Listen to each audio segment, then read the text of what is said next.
tous, ravi de vous retrouver. Aujourd'hui, nous sommes ensemble pour toujours avec l'évangile tel qu'il m'a été révélé, chapitre 53, les marchands chassés du temple. On est le 24 octobre 1944, tandis que la Seconde Guerre mondiale bat son plein, Maria Valtorta, toute seule dans sa chambre, écrit « Je vois Jésus entrer dans l'enceinte du temple avec Pierre, André, Jacques, Philippe et Barthélemy. » C'est le célèbre épisode des marchands chassés du temple. Est-ce que les évangiles en parlent? Oui, on va y revenir. C'est même un des épisodes les plus connus. Tout le monde en a entendu parler, et je dirais même presque les non-chrétiens. Notons au passage que c'est probablement uniquement par souci d'être fidèle que Maria Valtorta mentionne le nom des 5 apôtres qui sont là ce jour-là, car hormis Pierre, qui sera mentionné encore une fois, puisqu'il va se charger d'acquérir un agneau pour le sacrifice, aucun d'entre eux ne sera évoqué dans la suite du chapitre. Alors, l'évangile que je vais vous lire, c'est l'évangile de Jean qui relate cet épisode et qui dit « Comme la Pâque juive était proche, Jésus monta à Jérusalem. Dans le temple, il trouva installés les marchands de bœufs, de brebis et de colombes et les changeurs. Il fit un fouet avec des cordes et les chassa tous du temple, ainsi que les brebis et les bœufs. Il jeta par terre la monnaie des changeurs, renversa leur comptoir et dit aux marchands de colombes « Enlevez cela d'ici ». Cessez de faire de la maison de mon père une maison de commerce. Ses disciples se rappelèrent qu'il est écrit « L'amour de ta maison fera mon tourment ». Des Juifs l'interpellèrent « Quel signe peux-tu nous donner pour agir ainsi ?» Jésus leur répondit « Détruisez ce sanctuaire et en 3 jours je le relèverai. » Les Juifs lui répliquèrent « Il a fallu 46 ans pour bâtir ce sanctuaire et toi, en 3 jours tu le relèverais ?» Mais lui parlait du sanctuaire du corps. Alors, il est à noter, on va y revenir certainement avec Colette, que l'évangile de Jean situe l'épisode des marchands du temple au début du ministère de Jésus, tandis que les 3 autres évangélistes, si j'ai bien compris, le passent à la fin. Maria Valtorta, une fois de plus, met tout le monde d'accord en présentant les marchands chassés du temple au début, mais aussi elle le relate à la fin du ministère de Jésus, lors de l'entrée triomphale des rameaux. Il n'y a donc en réalité pas d'anachronisme entre les évangélistes. Alors, qu'est-ce qu'on voit et qu'est-ce qu'on apprend dans ce chapitre?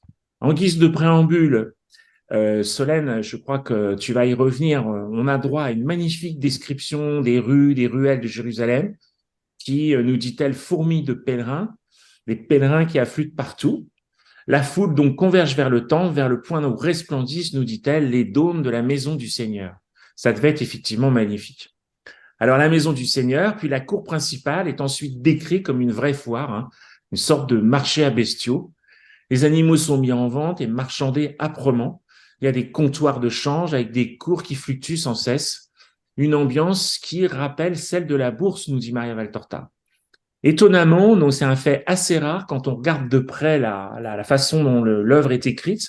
Maria Valtorta, elle utilise l'imparfait pour nous montrer les rouages malhonnêtes et arbitraires qui sévissaient et qui consistaient à voler les plus pauvres des pèlerins et les moins au fait de ce genre de pratique.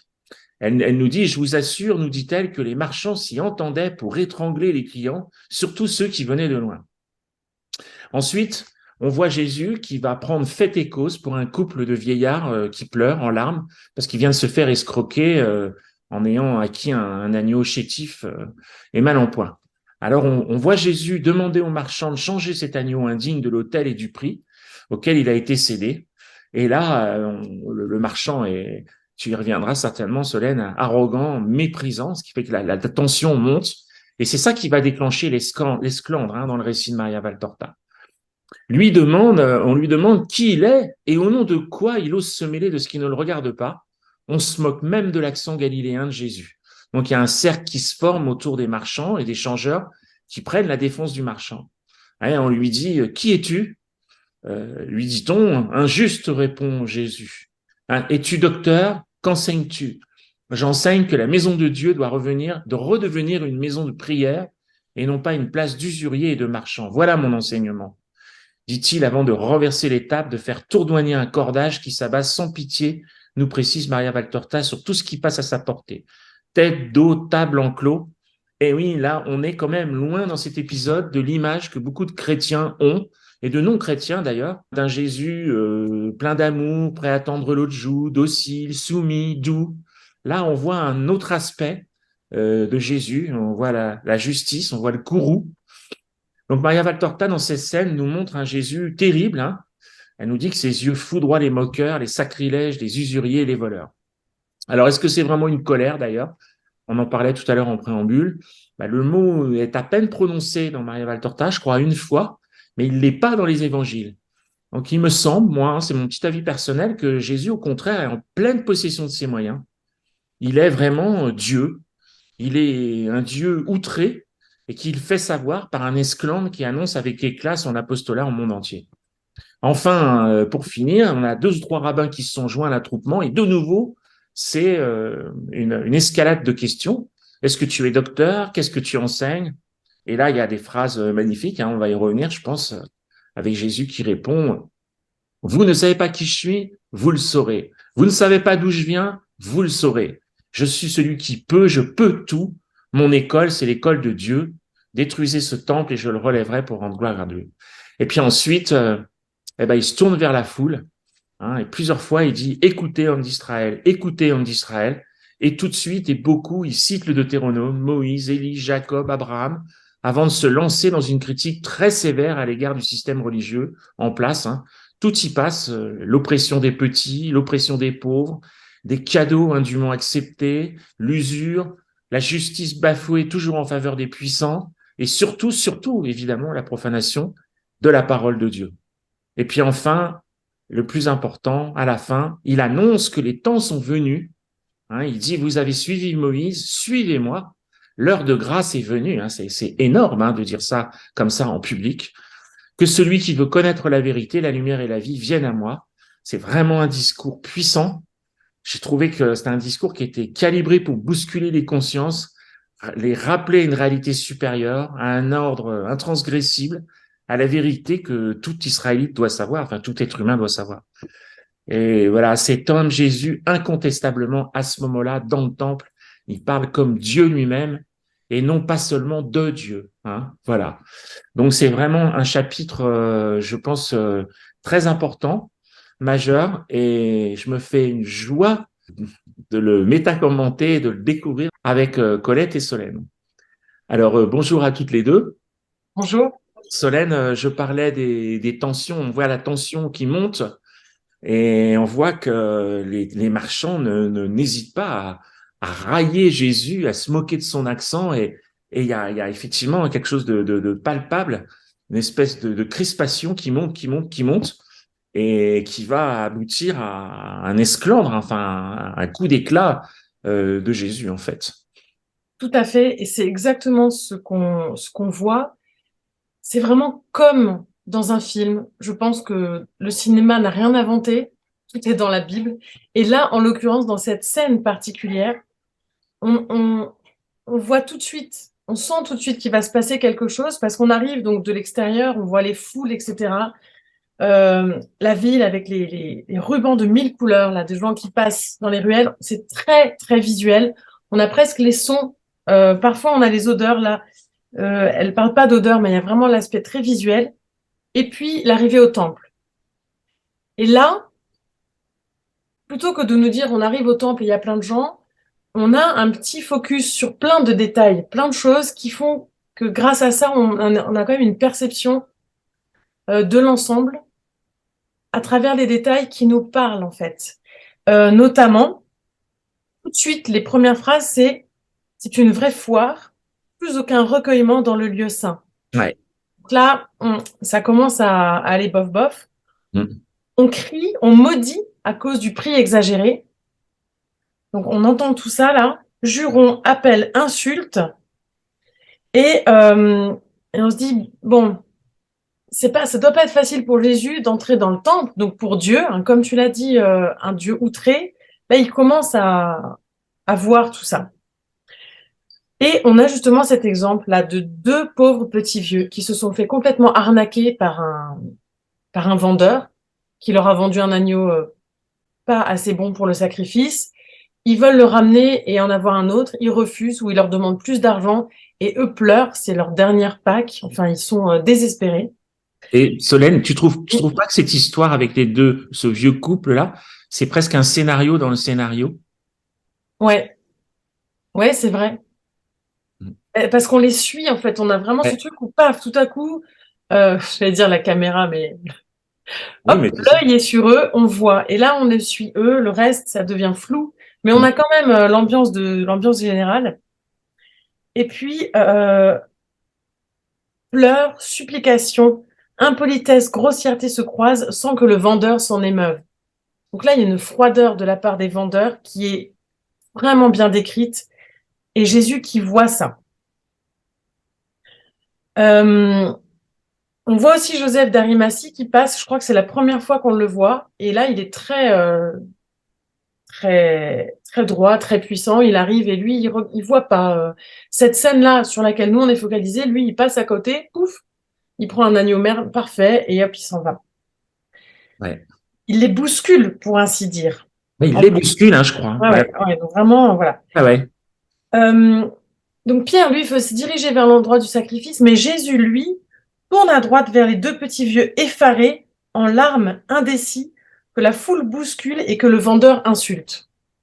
C'est déjà une scène, euh, de la voir, on se sent mal à l'aise. Parce Mm. que là, on se dit, c'est trop en fait. Il y a tellement de bornes qui sont dépassées. Donc Jésus s'adresse à la femme et les petits vieux sont surpris que quelqu'un comme ça, un maître, s'adresse à eux. Il raconte l'histoire. Et en fait, il commence déjà par s'adresser aux vendeurs avec beaucoup de calme. Il dit, les faits tels qu'ils sont, change cet agneau, il n'est pas digne de l'autel, comme il n'est pas digne que tu profites de deux pauvres vieux parce qu'ils sont faibles et sans défense. Jésus a donné une chance. Dieu donne la chance à chacun de changer, de se repentir, de se convertir. Et là, en fait, comme pour la plupart du temps, Ouais. qu'est-ce qui se passe? Eh ben, en fait, c'est tout le contraire. Le vendeur va se moquer, va l'insulter, va lui demander qui il est, de quel droit il lui parle comme ça, avec son accent, etc. Jésus ne réplique pas, il va pas s'énerver, non, il lui dit, fais ce que je te dis et sois juste, toi. De nouveau, surenchère d'insultes, de moqueries. Il appelle les gens autour de lui, le vendeur, pour avoir des témoins de l'esbrouf, de l'esbrouf. Et c'est là, en fait, c'est là, au bout d'un moment, qu'il se passe un truc Ouais. et que Jésus devient terrible. C'est le Dieu qui a, je peux pas dire perdu patience parce que Dieu ne, je pense pas qu'il perde jamais patience, mais qui dit à un moment stop. Stop, c'est fini. Et là, il y va. Oui, Oui, et tu crois pas que ça pourrait aussi être vu comme peut-être qu'à un moment donné, il sent que ça sert plus à rien de parler. Il doit avoir quatre, cinq marchands autour de lui, on se moque de lui. Tu vois, à quoi bon les mots? D'un mhm, seul coup, il va utiliser le langage non verbal, il va faire quelque chose de spectaculaire pour ça, frapper les consciences et l'imaginaire collectif, peut-être aussi, je sais pas. c'est ça. Mm. Et tu disais avant, cette phrase, elle est, pour moi, c'est clé. C'est une phrase clé quand tu as dit que c'est un Dieu outré. Oui, C'est-à-dire qu'en fait, Jésus nous enseigne à nous de tendre l'autre joue, de ne pas être dans la colère. Mais s'il y en a bien un qui a le droit d'être outré et de réagir, c'est lui. Et c'est là où, en fait, on sent la vérité de Dieu présent dans le temple qui montre, en fait, qui montre que tout est faux là-dedans. ouais, Donc, il fait ça. Bien sûr, les foules arrivent et commencent à questionner, etc. Donc, toute cette partie-là, c'est vraiment comme un scénario, comme on en peut voir dans les grands films de cinéma. Et puis, tout le monde vient et le questionne. Et là aussi, euh, il est splendide dans sa force, parce qu'il va dire, je suis celui qui peut. ouais, Bim, première phrase, Jésus se présente. C'est aussi un moment, puisque c'est au début de sa vie publique, est-ce que c'est bien le premier moment où il va vraiment s'adresser aux foules pour dire, j'arrive, je suis là maintenant. Comme tu l'as dit, c'est le moment de la grâce. Et il y va. Qu'est-ce qu'il fait? Vous ne savez pas d'où je viens, vous le saurez. Se tournant alors vers le peuple, sans plus s'occuper des prêtres, il parle.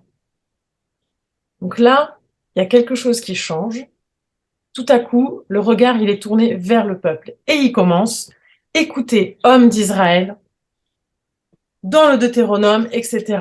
Il reprend, écoutez, hommes d'Israël, dans le Deutéronome, il est dit, les prêtres, les lévites, il recommence, écoutez, hommes d'Israël. Et donc là, en fait, il va parler aux hommes d'Israël. Et le peuple, pour la première fois, est inclus dans il s'adresse à eux directement, en fait.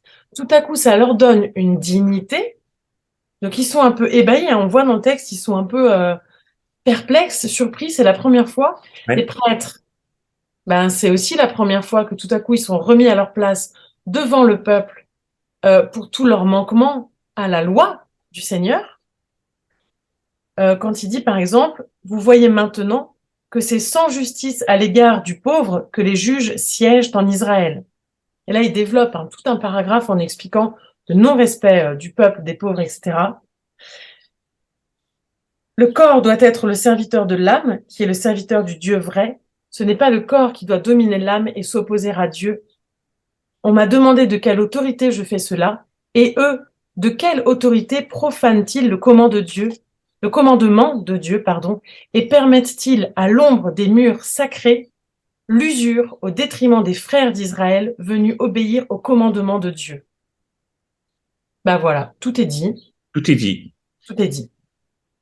Et là enfin, donc il se présente en disant que celui qui veut connaître la lumière, la vérité, la vie, qui veut entendre la voix de Dieu parlant à son peuple, vienne à moi. Et Les puis, gens tu as vu, il parle aussi, moi je trouve ça terriblement d'actualité, c'est une manière, enfin, aujourd'hui on appelle ça la corruption, mais il le dit avec les mots de l'époque, enfin c'est quand même, si j'ai bien compris, ça dont qu'il désigne, c'est les cadeaux que reçoit le personnel du temple, les grands prêtres, les rabbins, qui probablement touchent des pourcentages sur le commerce qui s'effectue aussi pour bah non, au niveau des marchands, et qu'il il le critique très très sévèrement. Hein. C'est ça, c'est-à-dire à chaque paragraphe où il va dire écoutez, hommes d'Israël, il va rappeler la loi, c'est-à-dire juger le peuple avec justice, ne pas dévier, ne pas avoir égard aux personnes, ne pas accepter de présent. Ensuite, écoutez, hommes d'Israël, les prêtres, toute la tribu de Lévi n'auront point de part ni d'héritage avec Israël. Écoutez, hommes d'Israël, tu ne prêteras pas à intérêt à ton frère ou de quoi que ce soit. Enfin, je résume, hein, je lis très vite, mais Non, mais c'est ça, mais je le mettrai, je l'insérerai le texte, tu peux le lire si tu le veux, mais c'est ça, il parle de pureté et charité. Et manifestement, t'as vu dans les descriptions qu'elle donne sur comment quand il change les cours de l'argent, etc., et des cours qui fluctuent en permanence, qui n'a plus aucune, c'est pas référencé, c'est à la tête du client, c'est quelque chose de d'affreux. Enfin, c'est ça. ouais, le monde, rien n'a changé dans le monde, hein, c'est. C'est ça, c'est l'injustice totale. Et Ouais. c'est vrai que c'est vraiment d'actualité. Euh, c'est triste que finalement, ce discours-là, alors peut-être que quelques-uns, j'espère, ont pu se remettre en question, mais c'est triste de se dire que la réaction, ça n'a pas été de dire mince, oui, Ouais. c'est vrai, il a raison. C'est pour ça que quand on voit effectivement tous les vices qu'il pointe, que ce soit, c'est parce qu'en fait c'est quand même une critique frontale Mm. du système rabbinique. Hein, et que faire d'autre que un grand coup d'éclat, enfin, tu vois, pour appuyer cette parole. Je trouve que c'est à un moment donné les mots sont pas toujours suffisants. Donc il y met des mots, mais quand il prend le cordage et qu'il commence à renverser les tables, etc., c'est aussi une forme de langage hein, Ouais. qui est compréhensible et qui est complètement universel. Enfin, c'est Et alors pour ajouter, terminer juste sur un aspect très ouais, personnel dans ma lecture, c'est que moi j'avais donc une image de Jésus très juste et très amour. Et ouais, ça, c'était pour moi quelque chose de beau. Quand tout à coup, en lisant Maria Valtorta, j'ai commencé à lire et que je suis tombée sur ce passage, c'est le premier où il est autant, où il dégage cette force-là là, en plus de l'amour que je voyais en lui, j'ai eu pour lui du respect. C'est-à-dire que je me suis dit, OK, il est pas juste là pour être gentil. En fait, il est là pour dire la vérité et c'est extrêmement courageux. C'est-à-dire qu'il fait. ce que je pense, personne n'oserait faire sur Terre. Peut-être parce qu'il est Dieu et qu'il est là pour ça. Mais tout à coup, il y a une sorte d'admiration de sa force et de sa grandeur, en plus de sa gentillesse, de sa bienveillance, qui font un ensemble infaillible. Oui, ce que tu veux dire, peut-être, enfin, peut-être que je marche dans ta tête, mais ce que tu veux dire, c'est qu'il n'est pas gentil et plein et amour parce qu'il ne peut rien être d'autre. Il, Mhm. il est, ça valorise encore plus, ça magnifie encore plus son l'amour inconditionnel qui se dégage de lui quand on voit qu'il peut tout à fait faire des colères en public spectaculaires et affronter à la fois les marchands, les rabbins et parler au peuple, ce qui suppose quand même une maîtrise de soi hors du commun. Donc Jésus n'était pas amour, compassion, parce qu'il n'y aurait eu que de l'amour, que de la compassion. C'est quelqu'un qui savait aussi être ferme euh, Mhm. et justice et qui pouvait voilà faire des coups d'éclat, ce qui en rend encore plus de valeur, je trouve, au fait qu'il était aussi avant tout amour, quoi, tu vois. Il n'était pas là Exactement. parce qu'il pouvait pas être l'autre, hein, tu vois. C'est intéressant. Ouais. Et puis, il y a un petit truc un peu technique, c'est-à-dire qu'en Ouais, commençant à lire, je me suis dit, ah, mais alors attends, les marchands sont où là-dedans? Parce que le ouais, temple, c'est grand, et ouais. j'avais envie un peu de visualiser à quoi il ressemble ce temple, où étaient situés les marchands, comment ça se passe, puisque je sais que souvent, il fait des discours à différents endroits, etc. Et je voulais savoir si on pouvait peut-être montrer une vue du temple avec où serait toute la partie marchand. Si Oui, on a le temps un peu ou pas. oui, oui, tu peux la mettre, puis moi je l'insérerai, mais Je l'ai pas. vas-y, tu peux le mettre si tu veux. J'ai pas l'image, c'est celle T'as pas qu'on avait d'image? trouvée la dernière fois. Ah oui, moi je l'ai, elle est là si tu veux la Ah regarder. oui. Voilà, vous le voyez là? Ah oui. Ouais. Alors, j'en ai d'autres, hein, des vues, mais celle-là est pas mal. Donc, je sais pas où ça se passe, ça. Dans un parvis des gentils. Bon, dans la cour. Oui, La liste est là. Mais bon.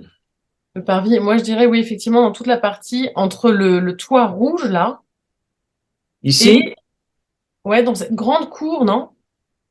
Ah, peut-être, ouais. Bah, je me renseignerai. Oui. Colette, tu as lu comme nous le chapitre. J'imagine que tu as plein de choses nouvelles à nous dire. Et comme on avait un petit peu échangé, je crois que tu avais été interpellé par les deux purifications, la question des deux purifications, n'est-ce pas? La première, donc, et la seconde. Et puis, je dirais aussi premier et deuxième, c'est-à-dire peut-être aussi, ça serait, je sais pas ce que tu en penses, mais c'est assez étonnant d'observer que là, c'était la première Pâque de Jésus, il achète un agneau.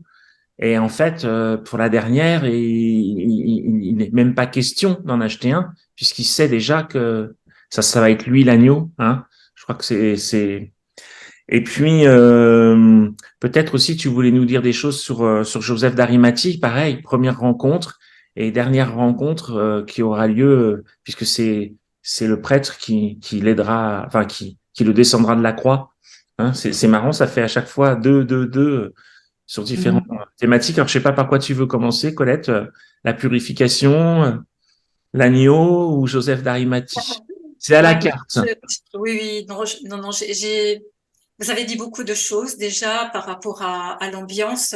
Je vais rajouter quelques éléments Ouais. plus précis au niveau du temps, de l'aspect des personnes. Ouais.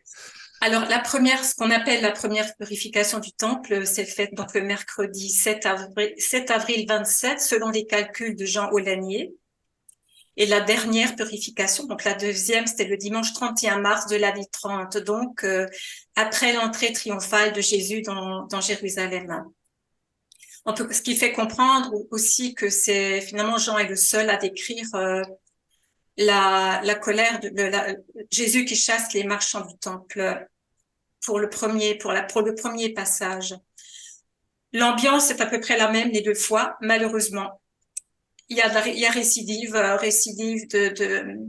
de tous les travers des marchands. Ouais.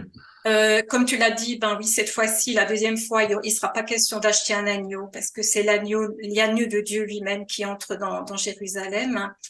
Je me suis aussi attardée sur l'aspect de Jésus, donc son habit. La première fois, il est vêtu d'un habit blanc, d'un manteau couleur de neige tout neuf et tout propre. Et comme on l'a vu la dernière fois, il était prévu pour les noces de Cana, mais il manquait les franges. Et Jésus avait dit, dans ce manteau avec les franges, il sera tout à fait là. Ce sera la tenue que je porterai en entrant à Jérusalem pour la Pâque. Il est comparé à un archange par Maria Valtorta lorsqu'il se met en colère. Ouais. Ce sont ses yeux, son arme, ce sont ses yeux. Il n'a pas d'épée flamboyante comme l'ange.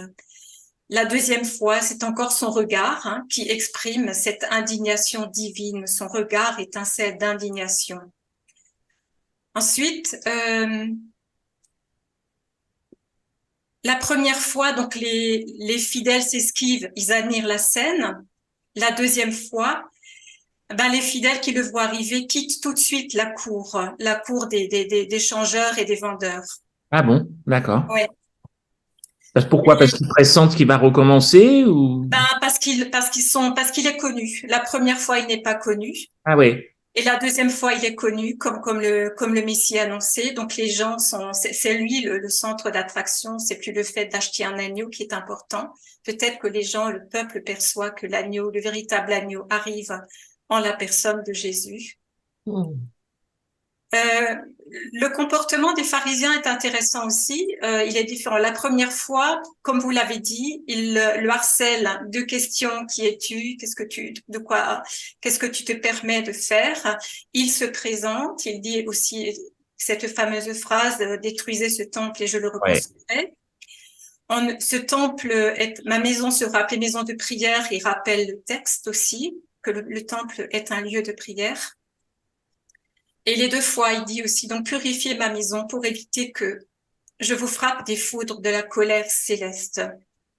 Donc, les pharisiens sont surpris, ils le découvrent. La deuxième fois, les pharisiens, ils sont où? Ils se tiennent les bras croisés sous un portique et ils observent la scène parce que ils viennent de décider quelques jours auparavant, après la résurrection de Lazare, ils ont décidé de le mettre en arrestation dès que possible. Ils se contentent d'une seule question la deuxième fois, parce que Jésus est acclamé comme le Fils du Très-Haut, le Messie, par la foule, par les enfants. Et un pharisien demande, est-ce que ça ne te choque pas? C'est-à-dire que le chef d'accusation est déjà prononcé. C'est le blasphème, s'il se prend pour Dieu. Voilà, donc là, on a chaque fois Jésus, justice, comme vous l'avez dit, Jésus le juste, Jésus, ce Dieu qui fait justice à son peuple. Et d'ailleurs, la première fois, quand il s'adresse au peuple, c'est vrai, il se détourne des prêtres, des pharisiens, il s'adresse au peuple pour prendre le peuple en témoin.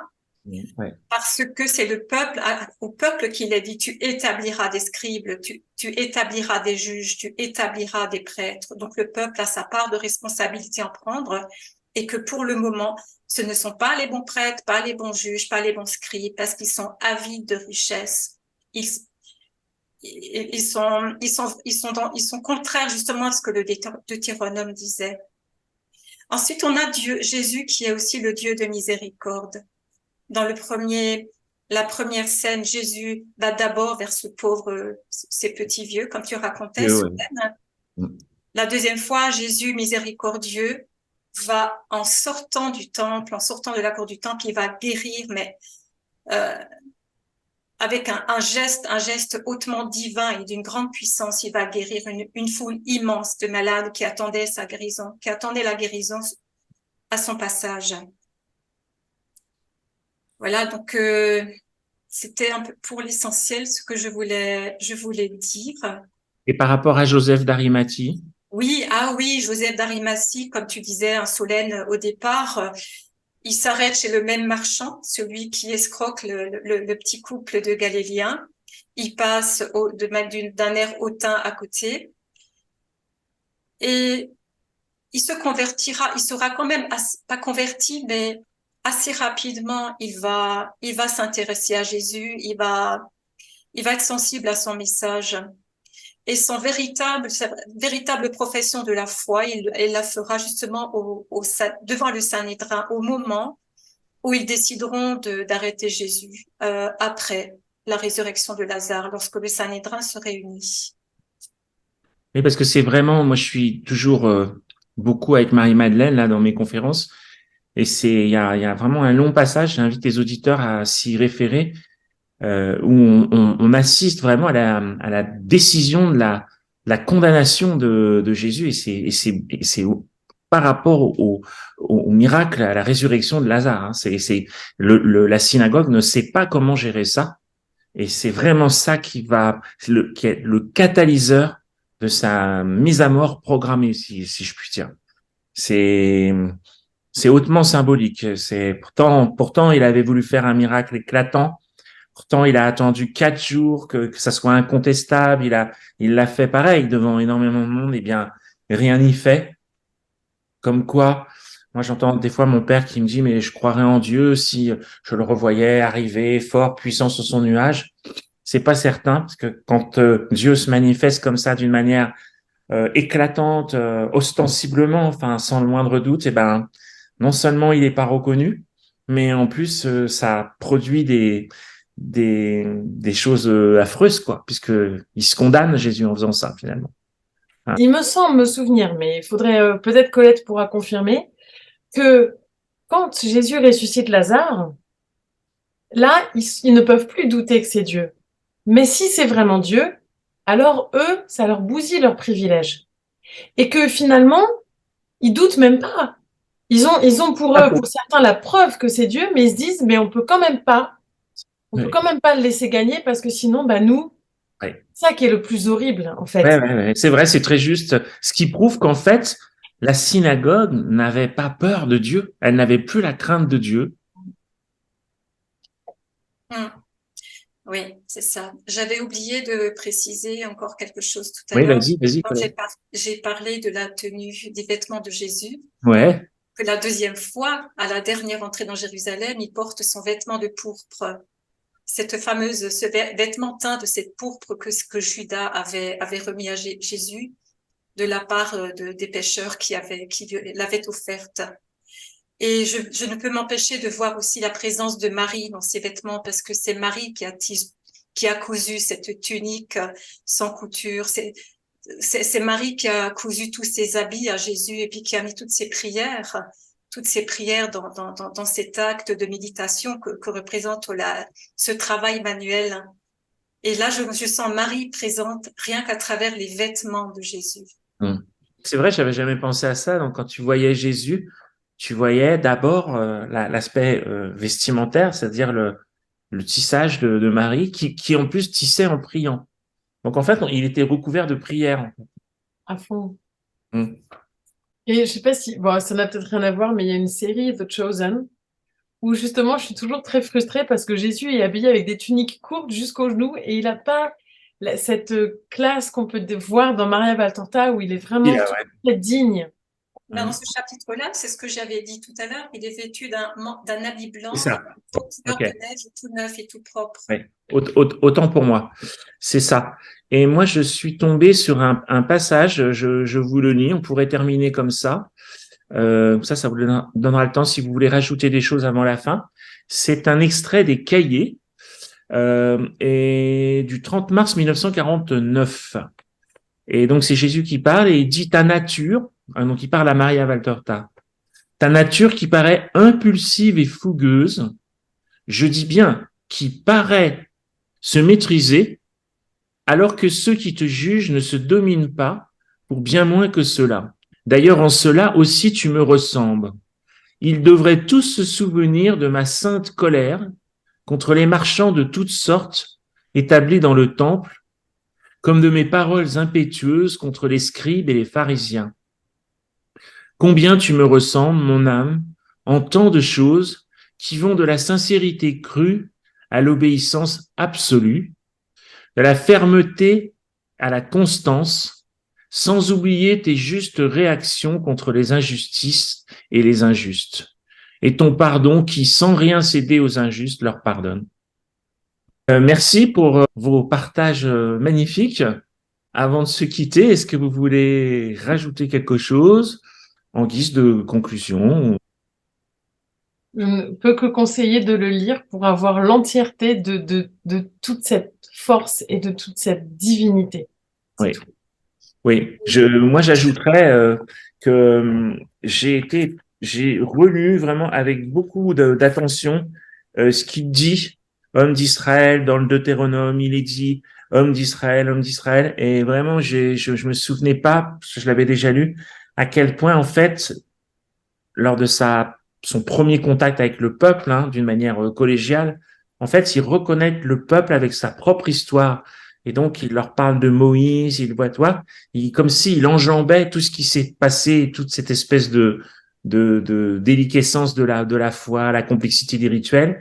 Il les reconnecte avec Moïse, en fait, à la mer qui s'est ouverte et tout ça, comme s'il voulait réveiller une espèce de nostalgie du vrai, de la vérité de Dieu, qui est probablement toujours là, présent, un peu endormi dans le peuple. Et je trouve que c'est très subtil, c'est très fin, et comme toujours, c'est magistral. Hein. Enfin, il est magistral, moi, je trouve. Il s'enracine dans la culture juive. Je crois que c'est Jean Oulanier, Jean-François Lavert, toutes ces personnes qui se sont penchées sur l'œuvre. Il y a plus de 3000 évocations bibliques, il me semble. Hein. Oui. Donc, ce sont des évocations des citations de l'Ancien Testament. Oui. Il y a un ancrage, il y a une continuité entre l'Ancien Testament et la Nouvelle Alliance avec la venue du Messie. Et c'est vers ça qu'il faut tendre aujourd'hui, c'est vraiment de croire, en lisant cette œuvre, que Jésus est le Messie et qu'il est venu sauver l'humanité par son sacrifice. Ouais. Que dire de mieux pour conclure quelle magnifique conclusion, Colette.